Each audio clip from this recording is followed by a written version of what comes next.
Hello mates, how's it going? Today we are going to talk about the structure of a project in React Native with Expo. Okay, like I said in the last class. So, in the last class we created our first app. This app, okay, it's a simple app, and the React Native with Expo has a new structure, okay, and now we are going to understand how it works.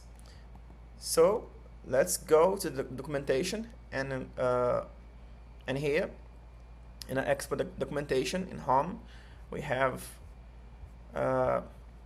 file structure.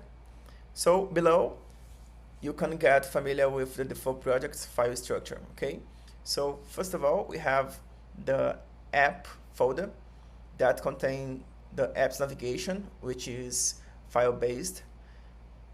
And okay, before that we used to use React Native, React Navigation, React Native, this library, okay, to navigate between screens.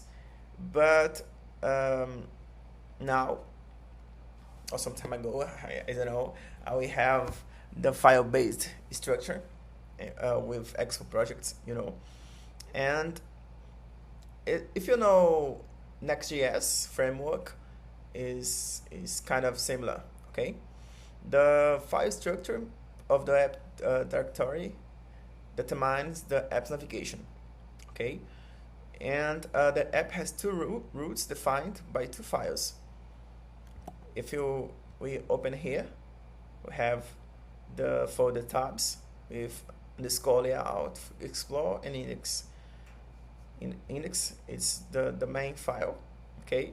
Explore is this screen, okay? Because we have tabs layout and the layout file here, and here we have the lines underscore layout and this another files, okay?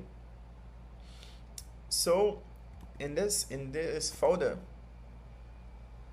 like the documentation is saying, the app has two routes defined by two files, app/tabs/index.tsx and explore.tsx.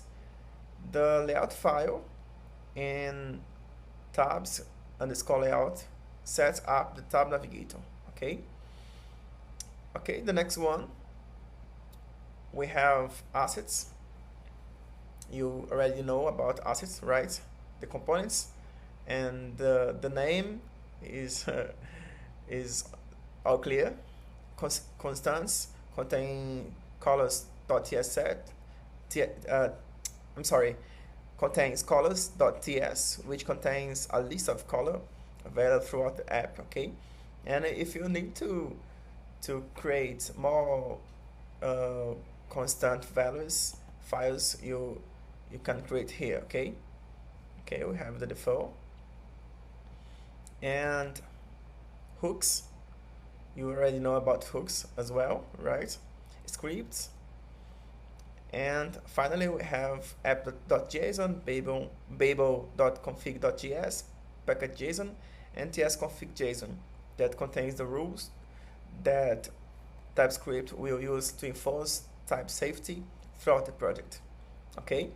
So it's basically this structure initially, and if you want to create more screens, you can create in this folder app, okay?